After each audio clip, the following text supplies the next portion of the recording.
माता उग्रा के विषय में सत्य जानकर सिंधु चकित हो जाता है। मयूरेश्वर का वचन पाकर देवी लक्ष्मी संतुष्ट हो जाती हैं।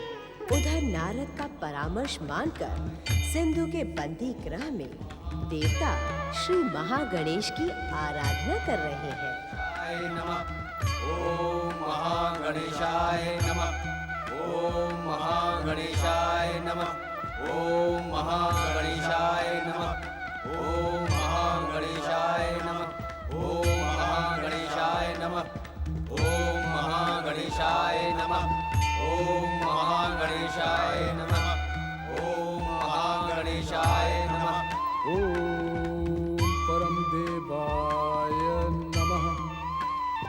ओम विश्ववरदाय नमः। ओम महाबलेश्वराय नमः। ओम महागणेशाय नमः। ओम परम देवाय नमः। ओम विश्ववरदाय नमः। ओम महाबलेश्वराय नमः।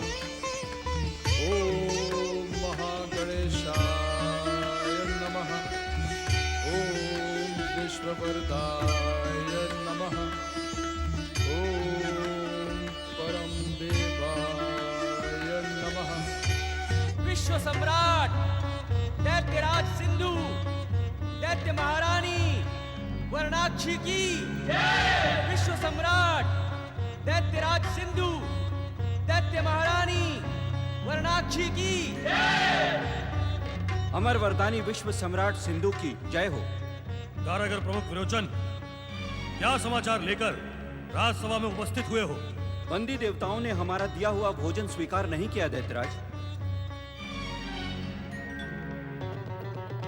क्या देवताओं को मांसाहारी भोजन दिया गया था? नहीं दैत्य महारानी, बंदी देवताओं और अतिथि श्री हरि विष्णु को नियमित शाकाहारी भोजन ही दिया जाता है। तो देवताओं को भोजन अस्वीकार करने का कारण? क्षमा करें दैत्यराज, देवताओं का कहना है कि आज उनका संकष्ट चतुर्थी का व्रत है। संकष्ट चतुर्थी अर्थात? ये तो मैं नहीं जानता दैत्यराज, किंतु देवता आज प्रातः से ही श्री महागणेश की आराधना कर रहे हैं। महागणेश की आराधना, वो भी हमारे महल में? असंभव। ये हमारे विरुद्ध दुष्ट देवताओं का षड्यंत्र है। हम अपने राजमहल में महागणेश आराधना की अनुमति नहीं दे सकते, कदापि नहीं दे सकते। हम अपनी वरदानी शक्ति से इसी समय दुष्ट देवताओं को दंडित करेंगे। कारागृह का द्वार खोलो।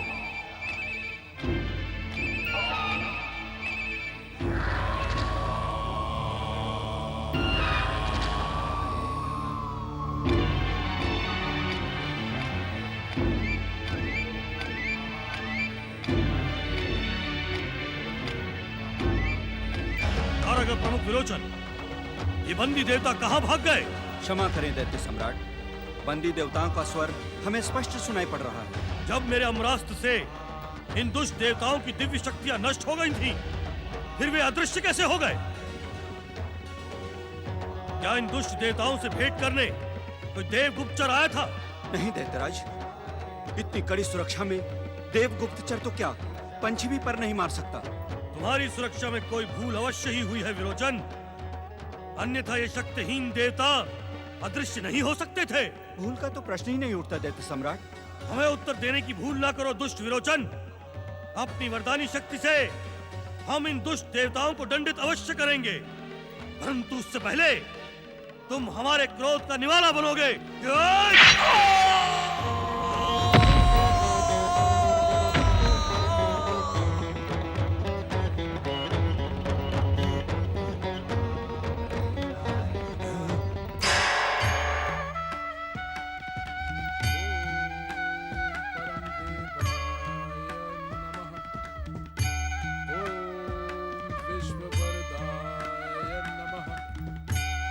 ओम महागणेशाय नमः।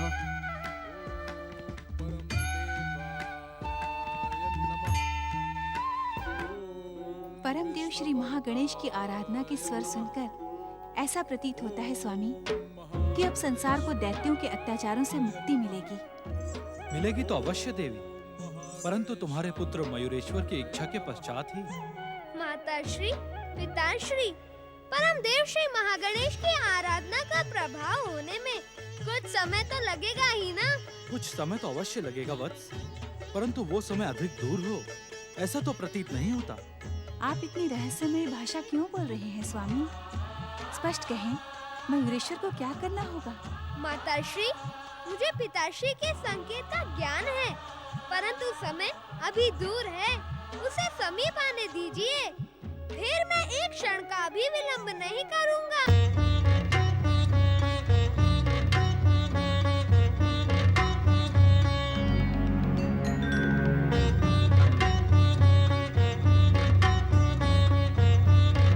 अतिथिराज श्री हरि, मैं तो समझा था कि आप भी दुष्ट देवताओं की भांति अदृश्य हो गए। तुम्हारी अनुमति के बिना मैं अदृश्य कैसे हो सकता हूं दैत्यराज? ये नीति विरुद्ध कार्य मैं कदापि नहीं कर सकता। परंतु आप इस प्रकार आंखें बंद किए ध्यान मग्न क्यों बैठे रहते? इस संसार में मेरी योग निद्रा प्रसिद्ध है दैत्यराज। योग निद्रा में लीन रहते हुए भी मुझे संसार के कण कण का ज्ञान रहता है। श्री हरि, क्या आप जानते हैं कि राजमहल में मेरे द्वारा बंदी देवता इस समय कहां भाग गए? ये तुम्हारी भूल है सिंधु। तुम्हारे महल रूपी कारागृह से देवगण कहीं भागे नहीं हैं। परंतु वे इस समय कक्ष में दिखाई नहीं दे रहे। हो सकता है उन्हें देखने में तुमने कोई भूल की हो, अन्यथा श्री महागणेश आराधना का स्वर तुम्हें इतने समीप से सुनाई न देता। क्या आप मुझे अंधा समझते हैं श्री हरि? जब मैं आपको स्पष्ट देख सकता हूं तो उन दुष्ट देवताओं को क्यों नहीं देख सकता? अवश्य ही इसमें कोई षड्यंत्र है। तुम क्या सोचते हो दैत्यराज? क्या ये सब मेरे कारण से हो रहा है? यदि दुष्ट देवताओं के षड्यंत्र का आपको ज्ञान नहीं तो फिर आप कैसे कह सकते हैं कि अदृश्य देवता राजमहल के कारागृह में आप बंदी है? जो मैं स्वयं अपनी आंखों से देख कर आ रहा हूं वो तो आपने नहीं देखा, फिर आप भी... दैत्यराज सिंधु, आपने हमसे ही वरदान पाकर हमें अपना अतिथि बनाया। क्या एक अतिथि के साथ ऐसा व्यवहार करना उचित है? यदि अतिथि षड्यंत्र में सम्मिलित हो श्री हरि तो वो अतिथि नहीं शत्रु बन जाता है। दैत्यराज सिंधु, अपने वरदान की रक्षा और मर्यादा के कारण हमने अब तक आपका सम्मान किया, परंतु अब जब हम आपके शत्रु बन गए हैं तब न तो वरदान की मर्यादा रही और न ही अतिथि बने रहने की। आप कहना क्या चाहते हैं श्री हरि? क्या आपको अब हमारा आतिथ्य स्वीकार नहीं है? जिसका विवेक नष्ट हो चुका हो, जिसके हृदय में दुराचार और दुर्भावना ने प्रवेश कर लिया हो, उसका अतिथि बने रहना हमें स्वीकार नहीं। जहां तक देवताओं के अदृश्य होने के रहस्य का प्रश्न है तो वो हम अपनी योग निद्रा में लीन होकर दिव्य दृष्टि से देख रहे थे। आपने हमारे साथ छल किया है, दैत्यराज सिंधु के साथ छल किया है श्री हरि। दैत्य गुरु शुक्राचार्य ने सत्य कहा था, आप छलिया थे, छलिया है, परंतु मैं आपको छलिया नहीं रहने दूंगा। मैं अपनी वरदानी शक्ति से आपके वैकुंठ पर आक्रमण करके इस छल का आपसे भयानक प्रतिशोध लूंगा। क्या हुआ स्वामी? हमारे साथ भयानक छल हुआ है महारानी। छल? कैसा छल? किसने किया आपके साथ छल? अपनी ही भूल के कारण हम छल लिए गए महारानी। दैत्य गुरु शुक्राचार्य ने तो हमें पहले ही छलिया विष्णु से सावधान रहने का परामर्श दिया था, परंतु तब हमने उनकी बात नहीं सुनी थी। जो अपने गुरु की बात नहीं मानता उसे भविष्य में संकटों का सामना करना ही पड़ता है। आपने दैत्य गुरु शुक्राचार्य के परामर्श को न मानकर भयानक भूल की है स्वामी। मेरी भूल और दोष देखने का दुस्साहस ना करो महारानी। शुक्राचार्य की बात न मानने का एकमात्र कारण यह था कि जब तक विष्णु हमारे अतिथि बनकर रहते हैं, संसार की कोई भी शक्ति हमें स्पर्श नहीं कर सकती। परंतु अब देवताओं की महागणेश आराधना अवश्य सफल होगी। और आप स्वामी, आप महारानी वरुणाक्षी, क्या तुम हमारी शत्रु बनना चाहती हो? मुझे स्त्रियों का बात बात पर भयभीत हो जाना तर्क भी प्रिय नहीं। भविष्य में इस बात से सावधान रहना।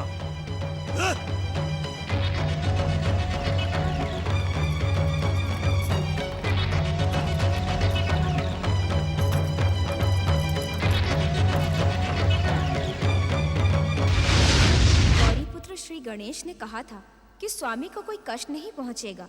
मयूरेश्वर श्री गणेश ने भी कहा था कि समय आने पर उस दुष्ट सिंधु का वध अवश्य होगा, जिसने अतिथि बनने के नाम पर स्वामी को बंदी बना रखा है। किंतु ना जाने स्वामी कब तक ये अतिथि लीला करते रहेंगे।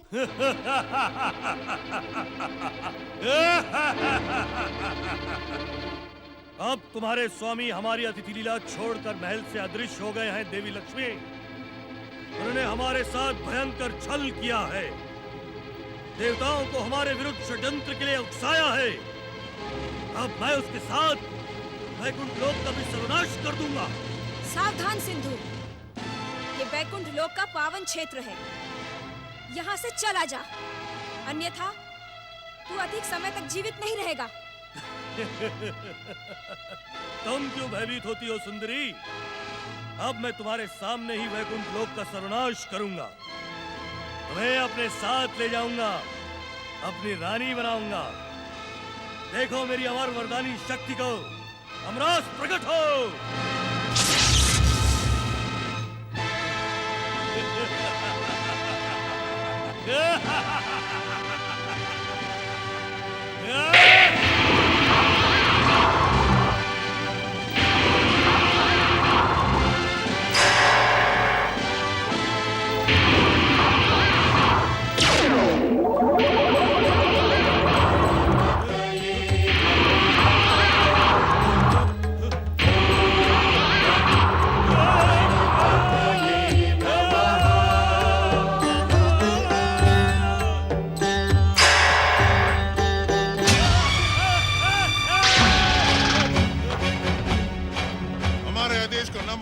देख लिया तुमने सिंधु? अब जब तुमने विष्णु के विरुद्ध शत्रुता कर ही ली है, तो समस्त दैविक और शुभ शक्ति अब तुम्हारे विरुद्ध हो गई है। ये आप क्या कह रहे हैं? मेरे कथन पर संदेह ना कर सिंधु। अब भयभीत होने का समय नहीं है। तूने शुभ शक्तियों को ललकारा है, अब अपनी दैत्य शक्ति को समेटकर शुभ शक्तियों पर टूट पड़ो। अब मैं आपकी ही आज्ञा का पालन करूंगा। मुझे अपनी भूल पर पश्चाताप है, परंतु एक बात मेरी समझ में नहीं आई दैत्य गुरु। और क्या समझना शेष रह गया है? मेरे ही अमरास्त्र ने पलटकर मुझ पर प्रहार क्यों किया? दैत्य, क्या आप मेरे अस्त्र शस्त्र मुझ पर ही प्रहार करेंगे? हम तुमसे कह चुके हैं सिंधु, छल्या विष्णु के कारण अब संसार की सभी शक्तियां तुम्हारे विरुद्ध हो गई हैं। परंतु मेरे आराध्य और वरदानदाता सूर्यदेव तो मेरे विरुद्ध नहीं हो सकते। तुम्हारे आराध्य सूर्यदेव भी विष्णु के सहायक और सूर्य नारायण हैं। उन्होंने गुप्त रूप से तुम्हारे वरदान की शक्ति को निर्बल कर दिया है। अब तुम्हें अपने स्वयं की दैत्य शक्ति को प्रकट करके पृथ्वी और स्वर्ग पर आतंक का साम्राज्य स्थापित करना होगा। आतंक का साम्राज्य? हाँ सिंधु, राजनीति में सफलता के दो ही साधन होते हैं, पहला लोकतंत्र और दूसरा एक तंत्र। तुमने लोकतंत्र से स्वयं को स्थापित करने का प्रयास तो किया, परंतु दुष्ट देवताओं के षड्यंत्र से तुम्हारा लोकतंत्र असफल हो गया। अब एक तंत्र के साम्राज्य का समय आ गया है। एक तंत्र के साम्राज्य का समय? मैं कुछ समझा नहीं दैत्य गुरु। अपनी जिस शक्ति पर तुम्हें अभिमान है, उस शक्ति की सौगंध लेकर संसार में ये घोषणा कर दो कि जो तुम्हें विश्व सम्राट स्वीकारे उसे अभय, और जो न स्वीकारे उसे मृत्युदंड। जो आज्ञा दैत्य गुरु। दैत्यवीर सिंधु, दुष्ट देवताओं, छलिया विष्णु और महागणेश के अवतारों को यह दिखाना होगा कि तुम्हारे पास वरदानी शक्ति हो अथवा ना हो, तुम्हारी स्वयं की दैत्य शक्ति ही किसी वरदानी शक्ति से कम नहीं है। जाओ, जाकर संसार में आतंक अभियान प्रारंभ करो। हमारा आशीर्वाद तुम्हारे साथ है।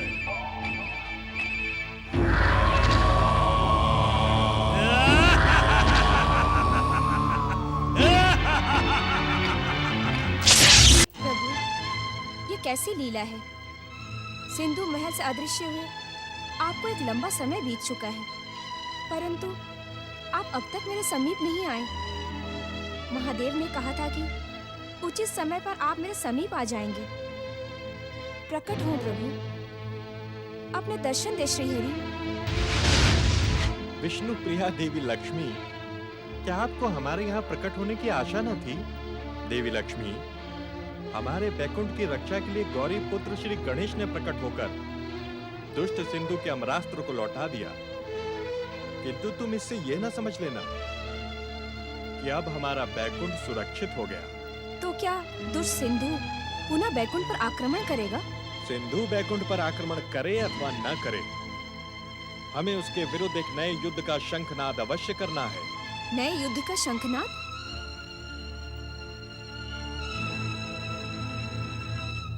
प्रणाम प्रभु श्रीहरि। प्रणाम माता लक्ष्मी।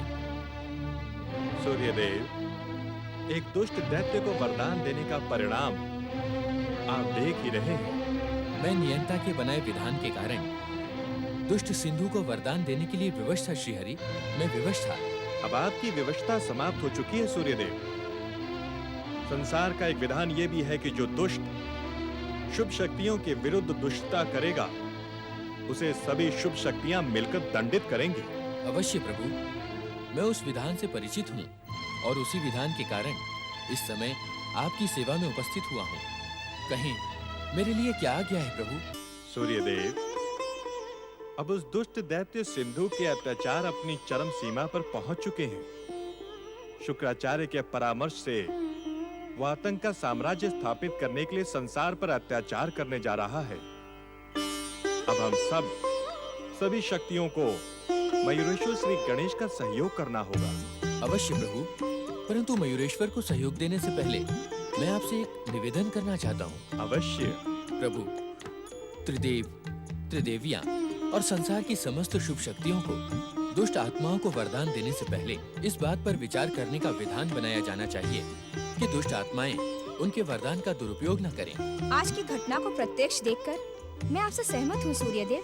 हमें अवश्य ही वरदान देने से पहले विचार करना चाहिए। आज यदि श्री गणेश प्रकट होकर सिंधु का अमरास्त्र ना लौटाते तो वैकुंठ लोक उसके प्रहार से। माता, संसार की बड़ी से बड़ी और भयानक से भयानक शक्तियां मिलकर भी वैकुंठ लोक, कैलाश लोक और ब्रह्मलोक को हानि नहीं पहुंचा सकती। यदि सिंधु का अमरास्त्र वैकुंठ से टकराता तो वैकुंठ के सात्विक प्रभाव के कारण वो स्वयं ही नष्ट हो जाता। हम जानते हैं सूर्यदेव कि सिंधु को दिया हुआ आपका वरदान अब शीघ्रता से क्षीण होता जा रहा है। प्रभु, जैसे जैसे दुष्ट सिंधु की दुष्टता बढ़ती जाएगी, वैसे वैसे मेरा दिया हुआ वरदान क्षीण होता जाएगा। परंतु मेरी चिंता का एक कारण और भी है प्रभु। वो कारण आपकी ही नहीं, पूरे संसार की चिंता का कारण है। आप किस कारण की ओर संकेत कर रहे हैं स्वामी? माता, अनजाने में मुझसे प्राप्त अमृत को पीकर सिंधु सदा सदा के लिए अमर हो गया है। संसार और आपकी चिंता का अंत उस दिन होगा सूर्यदेव, जब श्री महागणेश के अवतार मयूरेश्वर श्री गणेश सिंधु का संहार करेंगे। उस दिन आपसे अनजाने में प्राप्त अमृत भी उसकी रक्षा नहीं कर पाएगा।